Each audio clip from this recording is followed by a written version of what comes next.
সাধারণ মানুষ এখনো বুঝে উঠতে পারে নাই একই দিনে দুইটা ভোট দিলাম, কেন একটা হালাল কেন একটা হারাম, কেন একটা বৈধ কেন আরেকটা অবৈধ। আমাদের সংসদে এখন নতুন শিক্ষক হয়েছে, স্বরাষ্ট্রমন্ত্রী, শিলং থেকে ট্রেনিং প্রাপ্ত ভারতীয় এজেন্ট বাংলাদেশের সংসদে দাঁড়িয়ে এই মুহূর্তে আমাদেরকে শিক্ষা দেন। উনি হয়েছেন শিক্ষক, পুরো দেশবাসী তার ছাত্র। চমৎকার এক অবস্থা। একটি সংসদের সৌন্দর্য মাননীয় প্রধানমন্ত্রী এবং মাননীয় বিরোধী দলের নেতার মধ্যে কথোপকথন।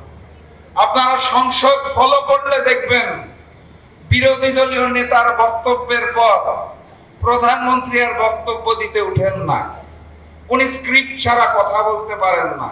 ওনার সামনে দিস্তা দিস্তা কাগজ লাগবে, উনি দেখে দেখে পড়বেন, তার মধ্যে আবার দুই একটা শব্দ ভুল উচ্চারণ করবেন, চট্টগ্রামের জায়গায় বগুড়া বলবেন, এভাবে উনি অভ্যস্ত। স্কাইপি লিডারের যেটা হয়, স্কাইপির মাধ্যমে রাজনীতি করে অভ্যস্ত, তো